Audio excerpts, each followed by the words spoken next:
on Kashmir, talking about India and Pakistan, your reaction to this. And secondly, sir, my other question is on India-Pakistan ceasefire or understanding. The conversation between which all countries led to this ceasefire, what was India's view on that, on mediation, and what did India convey to these countries? Okay. Jessica? Hi sir, this is Jessica Taneja for DD India. Now that both sides have agreed for stoppage of firing and military action, what will happen to the Indus Water Treaty? Because Pakistan has said that stopping of water will be considered as an act of war. What are your views on this? Kadambini?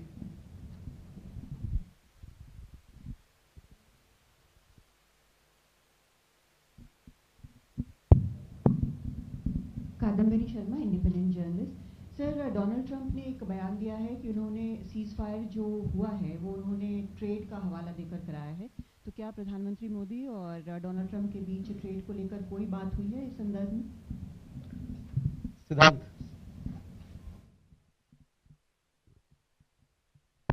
Hi sir, I'm Siddhant from CNN News 18. Sir, in reaction to a statement which came from Pakistan's Foreign Ministry on Prime Minister Modi's speech at from Frontline Adapur Air Base. Okay, let me take these questions and then we'll come back for more. So Siddhant, regarding your question, as you are aware, we have a long-standing national position that any issues pertaining to the Union territory of Jammu and Kashmir have to be addressed by India and Pakistan bilaterally. That stated policy has not changed. As you are aware, the outstanding matter is the vacation of illegally occupied Indian territory by Pakistan. और people like Manish, आपके लिए मैं हिंदी में रूपांतर कर दे रहा हूँ।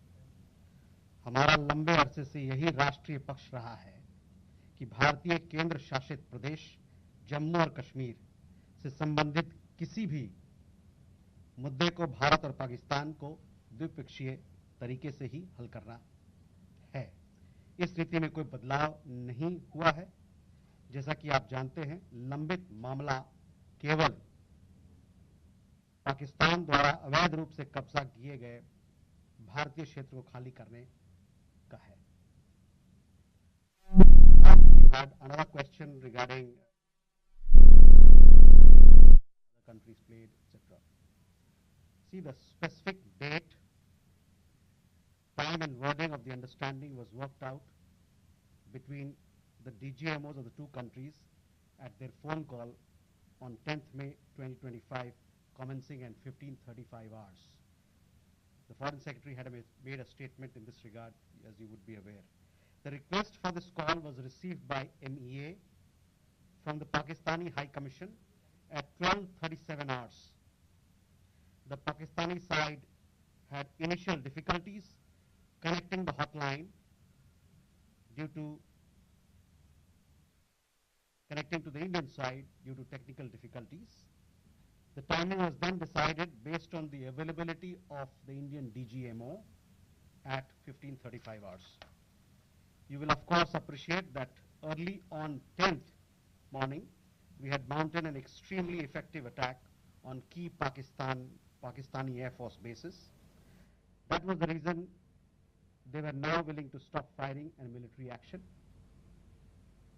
Let me be clear, it was the force of Indian arms that compelled Pakistan to stop its firing. As regards conversations with other nations, the message from India was clear and consistent, and exactly the same message that we were conveying from public platforms was the one conveyed in private conversations.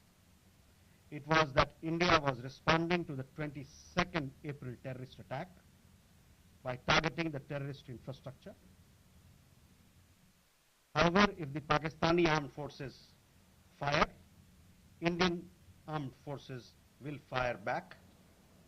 If Pakistan stops, India will also stop. This was also the message that was conveyed to the Pakistani side at the time of the commencement of Operation Sindoor, which was not heeded to by the Pakistani side at that time. it is natural that many foreign leaders who heard this from us would have shared it with their Pakistani interlocutors. Jessica, you had a question on IWT. The other day you saw that after the CCS decision, this Indus Water Treaty has been put in abeyance. I would also like to take you back a little. The IWT, the Indus Water Treaty, was concluded in the spirit of goodwill and friendship as specified in the preamble of the treaty. However, Pakistan has held these principles in abeyance by its promotion of cross-border terrorism for several decades now. Now, as per CCS decision that I referred to of 23rd April, India will keep the treaty in abeyance until Pakistan credibly and irrevocably abjures its support for cross-border terrorism. Please also note that climate change, demographic shifts, and technological changes have created new realities on ground as well. Kandanvi had a question regarding trade matters. From the time of Operation Sindoor, commenced on 7th May, till the understanding on cessation of firing and military action on 10th May, there were conversations between Indian and US leaders on the evolving military situation. The issue of trade did not come up in any of these discussions.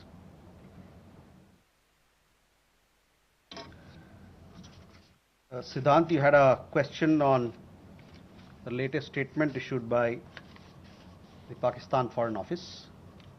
We have seen the statement made by the Pakistani side that a nation which has nurtured terrorism on an industrial scale should think that it can escape the consequences is fooling itself. The terrorist infrastructure sites that India destroyed were responsible not only for the deaths of Indians, but of many other innocents around the world. There is now a new normal. The sooner Pakistan gets it, the better it is. Shall we take more questions? Aditya?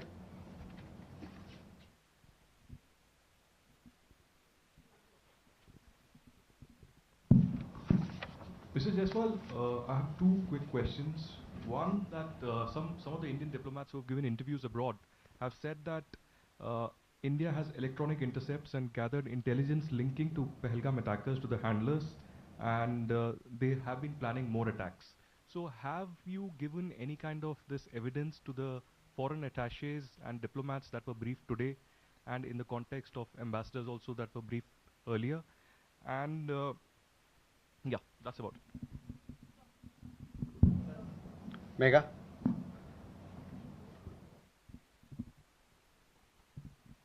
Good evening, sir. Megha from Newsx.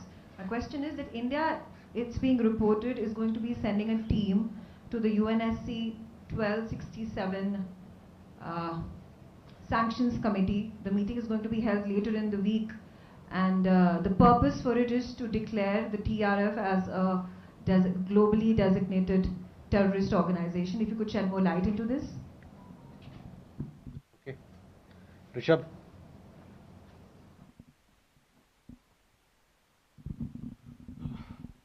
Spokesperson, good evening. Rishabh from Times. Now, I have just two questions here. Pakistan Foreign Minister Ishaq Dar has given an interview to CNN, and where he has claimed success and suggested that India was keen to have the ceasefire. Your comments on that? Also, there are a lot of buzz on social media as well as in various international media about nuclear leakage in Pakistan. Can you shed some light on that as well?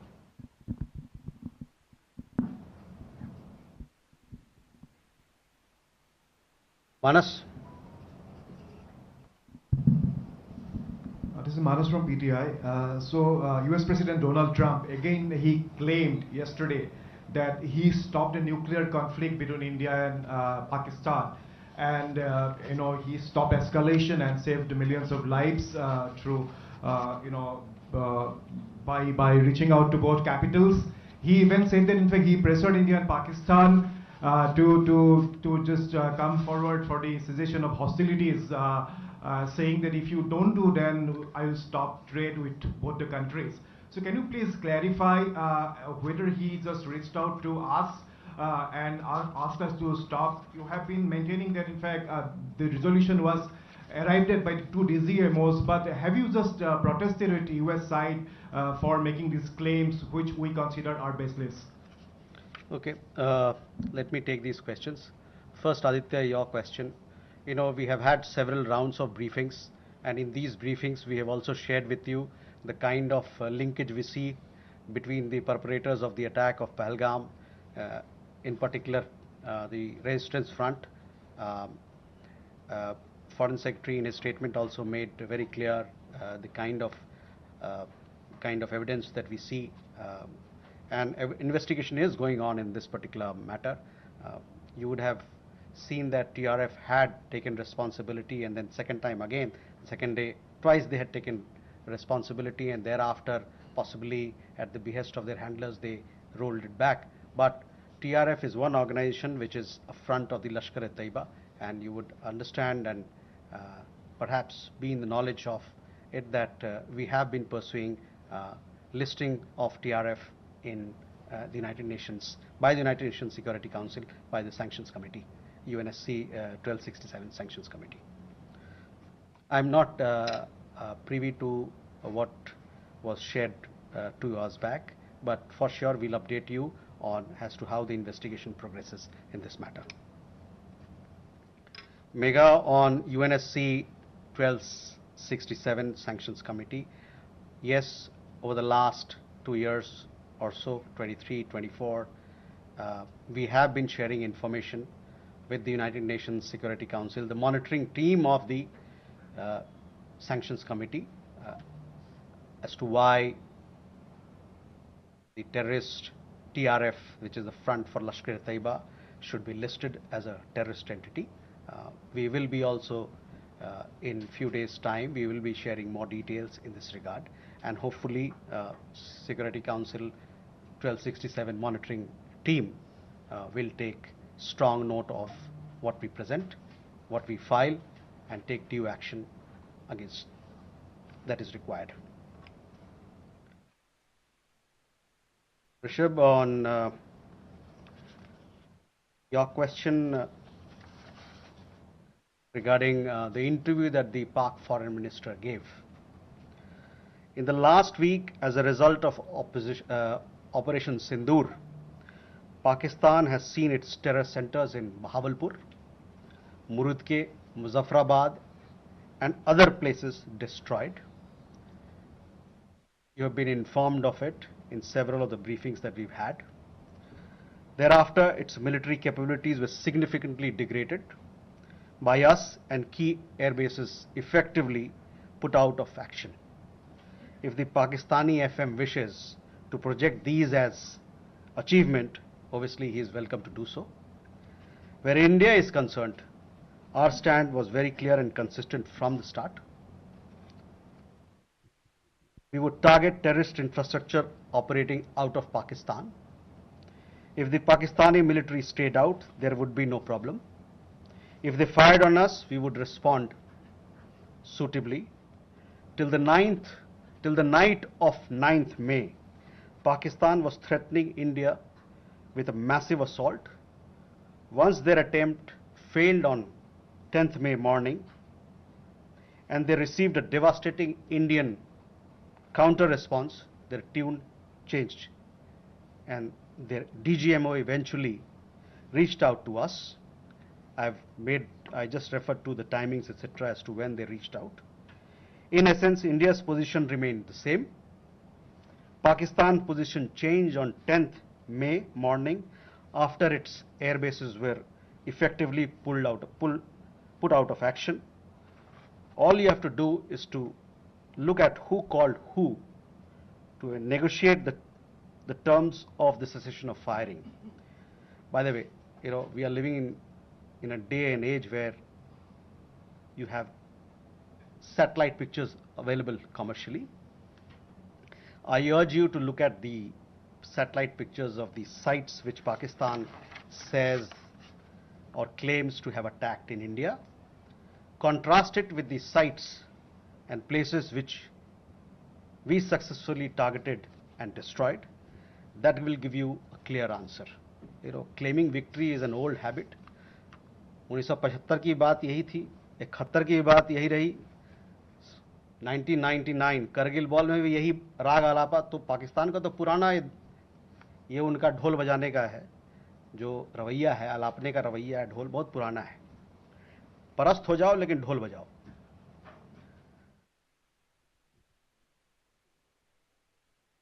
Rishabh, you also had a question regarding on that. I think there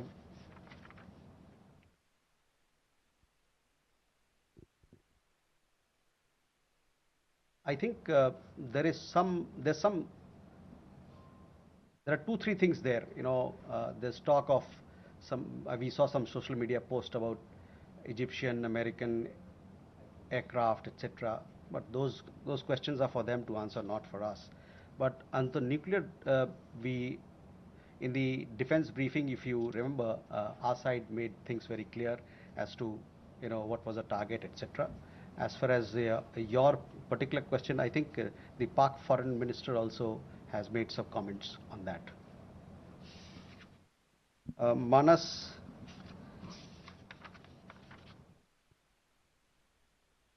about nuclear issue that you pointed out. See, the military action from our side was entirely in the conventional domain. This was also made very clear in the defense briefing yesterday. There were some questions also which were asked. There were some reports, however, that Pakistan National Command Authority will meet on 10th May, which we saw, but this was later denied by them. Pakistan FM has himself denied the nuclear angle on record. So, Rishabh, that also answers your question. As you know, India has a firm stance that it will not give in to nuclear blackmail or allow cross-border terrorism to be conducted invoking it. In conversations with various countries, we have also cautioned that their subscribing to such scenarios could hurt them in their own region.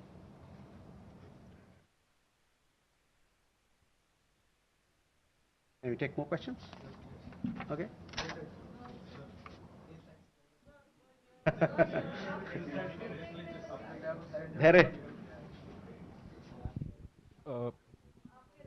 Good evening, sir. Here Maheshwari from Sputnik, sir. Just a clarification. Secretary Marco Rubio tweeted that India and Pakistan had agreed to ceasefire as well as start talks on a broad range of issues at a neutral site. So would it be possible to get a clarification on this if we agreed to that?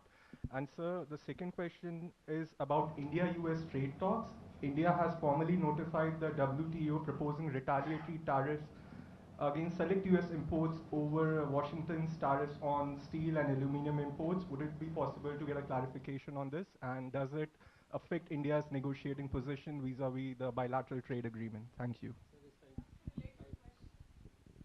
Okay, Smita. Smita Sharma here. I mean, you know, the US State Department actually in the press statement of 10th May, it was in bold and headline that mentioned US brokered ceasefire between India and Pakistan.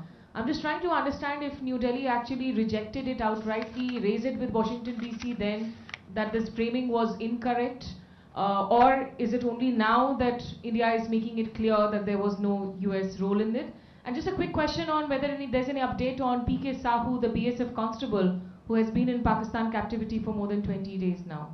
Or he's been arrested there because he never crossed. Suhasini. Mr. Jaiswal, this is Suhasini Heather from The Hindu.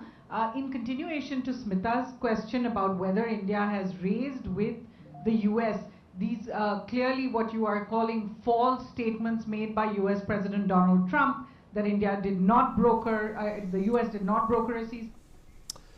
Welcome back. You're watching Newsx. My name is Vineet Malhotra. The MEA in its press conference had made it very clear that no